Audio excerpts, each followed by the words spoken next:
let's say they lose this weekend, which they may not. I mean, you could call it a trap game for the Saints. The Saints just beat the Bucs. They're not expecting to lose. They just beat Tom Brady. They're not expecting to lose to Nick Mullins. So you got trap game potential. But that aside, what was I talking about? I forgot. 5-1. Oh yeah. Okay. So they got the Rams after the bye. They match up okay with the Rams. The Bills just put up a bunch of points on the Seahawks, but the Seahawks can't stop anyone except for Jimmy Garoppolo, apparently. And the Bills' offense has been awful for about a month before then. So hard to say. Washington, Dallas, Arizona's tough. That could be the one loss. And then Seattle at home, week 17. You have no idea who's going to be in the game for either team. 2020 is kind of weird. So, there could be COVID outbreaks on teams. There's really I feel like as long as the Niners can stay healthy now, get healthy in 2 weeks, I don't know. Okay, I'm curious. To me, you're bringing up variables that we have no clue about, and we don't know what's going to happen. Well, we know that Mostert's coming back. We know that Debo's coming back. We also do know, if we're going to go about the unknowns, I'm sorry to say this because it depresses me every game, but you can book 2 injuries for 2 49ers every single game. It's depressing. It's horrible to watch. Who was it this week? It's horrible this week. Huh? Who was it this week? Jaquaski Tart, K'Wan Williams. Yeah, there you go. Yeah. So you get 2 like that. So if we're talking about the uncontrollables, number 2, I think people need to stop comparing the Seattle defense versus other teams and versus the Niners. They've been playing the Niners extremely well with Pete Carroll as their coach for a very long time. The Bobby Wagner that we see year after year play against the 49ers is a different breed from the Bobby Wagner that we see play other teams. You're right. But Nick Mullins beat the Seahawks in 2018 at Levi's and did to the Seahawks secondary what every other quarterback has done to the secondary this year except for Jimmy Garoppolo. I mean, if you throw for that Seahawks secondary still causes turnovers. And Nick Mullins, we can say a lot of good things about him, but he has a little bit of a propensity to turn the football over as well, which is a problem. That's true. And he put up yardage on them in Seattle when Dante Pettis went berserk in 2018, and they got manhandled. All I'm saying is we've talked about the gadget offense, and it bugs me when Shanahan puts it in the garage and goes traditional because his team can't win that way. They need all those gadget plays, the screens and end arounds and jet sweeps. And I've said that it's kind of almost determined by which quarterback is playing, and you've said, wait, that's not fair. Maybe it's more about Deebo Samuel. So Deebo's coming back. Who knows how much he'll play against the Saints? It might be one of those games where he plays a little bit. But after the bye week, you got to figure that he's going to get the ball a whole hell of a lot. And that part of their offense is going to be big, along with Raheem Mostert getting as many touches as he can handle. When the Niners offense is going like that, it almost doesn't matter who's playing quarterback. It's a series of handoffs and extended handoffs with a couple of passes downfield. Sure, but the Niners defense. Yeah, that's the problem. That's the problem. Yeah. How are they going to? They're going to struggle with Josh Allen. He's really big. He's really hard to bring down, and he's good at making plays off schedule. And Brian Daboll is a good play caller. So I think that the Niners defense has had its moments, but I think that's a tough matchup. I think the Saints, I don't think they have any chance at stopping the Saints offense. I really don't. Barring the Saints offense just totally coming out and playing the worst game of their season, I don't see any chance of them stopping the Saints offense. And I think the Saints are a team where Sean Payton knows that he's finally found his team's groove. He's coming off a big emotional win. This is when you want to capitalize. They know how much, even in the altered years, they need playoff games indoors with Drew Brees. They need playoff games indoors with Drew Brees. So they got a gun for that 1 seed. See, I think you're really minimizing the impact of Jimmy Ward and Eric Armstead. I mean, these are 2 guys who weekly just take over games, get the ball back. So, no, you're right. You're absolutely right.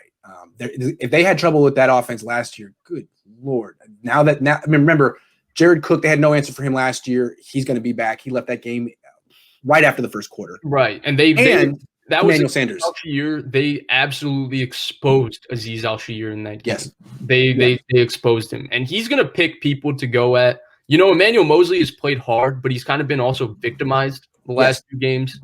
They're probably going to do the same thing. Sean Payton's a little no-nonsense, a little I'm gonna rub it into you kind of guy. You know, he's got a little bit of pride and a little arrogance and brashness to him, which I love.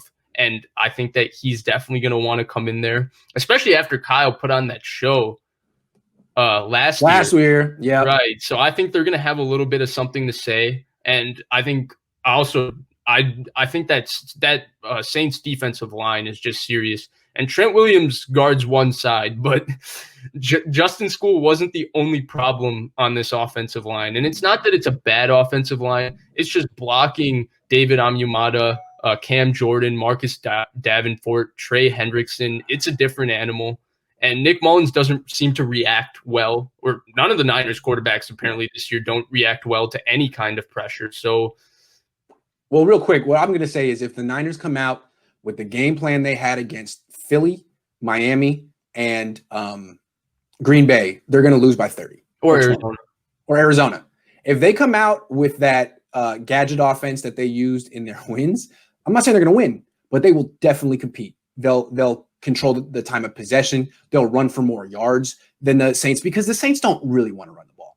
Drew Brees doesn't really want to run the ball. They're happy to be one-dimensional. The Niners can control the game and lose a close one, or they can just come out bombs away, get Nick Mullins hit 40 times, and they'll lose by a lot. So I don't know. I think you'll see the gadget offense this week with Debo. 11 days to dust it off and get some new wrinkles on it. Why not? Yeah, I think you'll see the gadget offense. But I'm really curious, real quick. I know Shanahan probably feels like it's so much dependent on Deebo Samuel. He's been out. I don't want to ask too much of him coming off a hamstring injury, and he's right. But I really feel like you can give a couple of those plays to Ayuk, a couple of those plays to James. Now, not as many. They'll break down, although Deebo breaks down too. Give him one or two. Don't just – I didn't like that in this game. The game plan was to just go downfield to Ayuk all day. Like, no, that's not going to win. I mean, you got to mix in some of your other stuff too. It can't just be all Deebo. So, yeah, and maybe that's a fair criticism. I don't know what is – I would love to hear him talk about what his thought process is and what – I should just ask him because he actually always explains his thought – I'll ask him. He doesn't see – I don't know if he trusts everybody running that end around and stuff. Because if you remember week one, I think the big gripe I had with Kyle Shanahan week one was it's not that – well, yeah, Jimmy Garoppolo was really bad at the end of that game. But I've seen him – win games, with Jimmy playing kind of that way just by doing what he did against the Rams and stuff. And that stuff wasn't there. So I don't think the entire that college kind of offense is totally relied on who the quarterback is. I think it might be more on Deebo. Right. I think Deebo's presence. Yeah. And the reason I bring up Deebo constantly as the most important player for this offense is because I think as long as the quarterback play is this on the 49ers, the only way they can really move the football consistently is by doing these kinds of things. And he's the only one who can do these kinds of things at this kind of a level in the entire NFL. I agree. He's the best. And all I would say to Kyle is, even though the other guys aren't as good as Deebo, no one's as good as Deebo at this stuff. You can't drop it out of your offense entirely when he's not there because you do have two guys who I think are actually good at it. Good. Sure. Good. Sure. And I mean, really, that's part of the reason you drafted Brandon Ayuk, for the versatility. He's not just a wide receiver. He's got gadget stuff too. I still can't get over the fact that he's not returning punts. But fine. Richie James Jr. is good at doing that. He's not just on the team to be your punt returner. Get him on the field too. Andy Reid would. Even the Ayuk, I think I can defend him a little bit. And it's because the way I see Ayuk is I see him as Sammy Watkins, Odell Beckham running jet sweeps, where you can give him one or two a game, but you don't want him coming around. I mean, I think the first time he played, we discussed this, that he and Deebo Samuel are totally different players. Deebo Samuel, even though I guess maybe you could even say he gets injured, but his body is built to do that 6-7 times a game and just consistently just battle and take those kinds of collisions. When he has the ball in his hands, he's a running back. He just runs through people. With Ayuk, to me, every time he has the ball in his hands, he makes one person miss. Every time. Right. I like that. Right.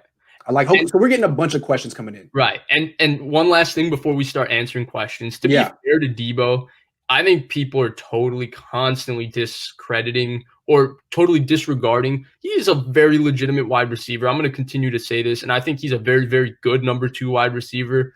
I think the quarterback play so far hasn't allowed him to highlight how good he is as just a pure wide receiver too. So I'm hoping that at some point we'll get to see that. Maybe it's next year. Who knows? That being said, I think the Seahawks are quite happy with DK, and the Titans are quite happy with AJ Brown. I'm just saying.